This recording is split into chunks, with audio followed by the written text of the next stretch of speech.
que j'essaie de comprendre, on va changer un peu pour voir un peu les choses autrement. Les Juifs, ils doivent se rassembler à votre avis? Est-ce qu'ils doivent rester dans la diaspora? D'après votre conception, la fin du monde. Par exemple, dans la fin du monde, vous imaginez par exemple, que les Juifs doivent se Non, apparemment, normalement, les chrétiens, pas seulement catholiques, les Juifs, ils n'ont pas, enfin, personne ne leur demande de se rassembler dans le catholicisme. moi, je croyais Non, ça c'est les chrétiens, ça c'est les protestants, les branches protestantes qui veulent que les sionistes. C'est les sionistes chrétiens. Oui. Voilà, qui veulent qu'ils se rassemblent. Mais pas chez vous. Mais les catholiques, non, ils ont dit que le peuple comme il a été déchu, il doit être errant jusqu'à la conversion. Il n'y a pas spécialement de doctrine qui dit qu'ils doivent se réunir. Mais par contre, on n'a plus besoin d'eux en fait. Pardon.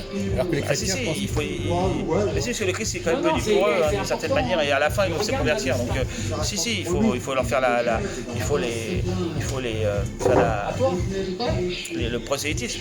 les inciter. Voilà, et les convertir jusqu'à la fin. Mais fais-nous comprendre.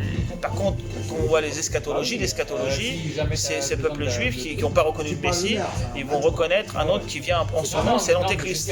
Et normalement, ils doivent le reconnaître et le suivre, parce qu'il est de leur peuple. Enfin, c'est pas sûr à 100% qu'il soit juif, mais apparemment... Pas forcément.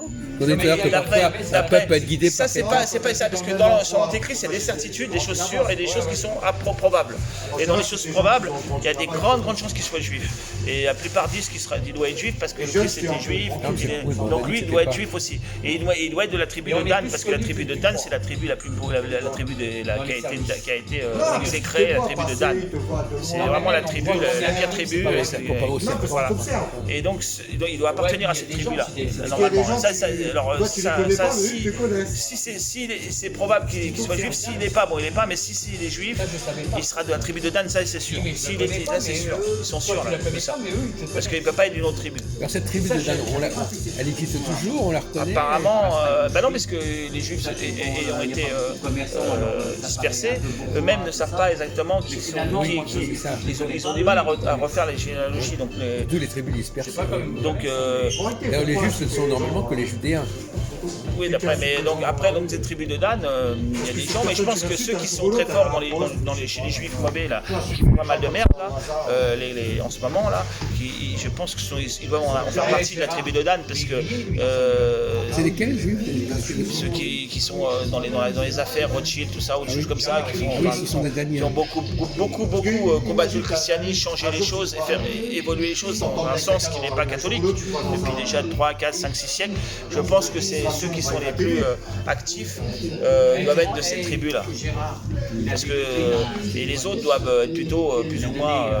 Si je l'écoute, c'est pas une bonne chose que les Juifs soient contre le christianisme? Normalement, non. Dans la doctrine catholique, ils doivent se convertir, c'est pas une bonne chose pour nous. Mais les Juifs ne peuvent pas lâcher tant que... Même chez lui, hein. Il faut que l'Antéchrist vienne, il faut qu'ils aient reçu la claque de l'Antéchrist pour comprendre que là, et seulement après, ils auront une élimination et ils pourront pas, ils vont voir qu'ils se sont trompés et leur dureté, là, leur entêtement dans la perversité judaïque, il va tomber là. Et là, ils se convertissent d'un coup. C'est comme une illumination, les écailles qu'ils ont sur les yeux tombent et ils deviennent... et à partir de là, c'est la fin. Tu sais que là, c'est maladie. C'est ce qui est enseigné, enfin, c'est la doctrine catholique.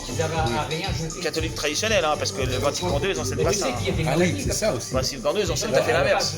Alors dites-nous ce qu'il en est, parce que vous le connaissez. Vatican II, ils judaïsent en disant que des choses qui sont ça équilibrera votre propos. Qui sont complètement contraires. C'est pour ça que les gens qui sont catholiques hallucinent, parce que dans Vatican II, ils disent non, là, on peut être sauvé dans le judaïsme c'est toujours une action, on peut toujours être sauvé par le judaïsme, et en plus de ça, il faut les considérer comme des grands frères, alors que dans la doctrine catholique traditionnelle, il y a la substitution.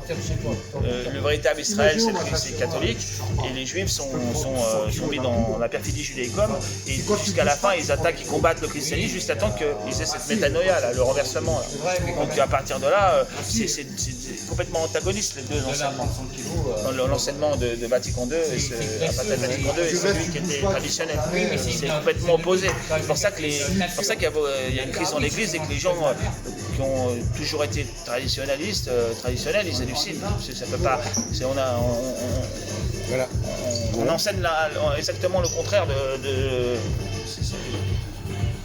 Alors c'est mercredi, c'est ça? Peut-être, oui, je ne sais pas comment ça se passe.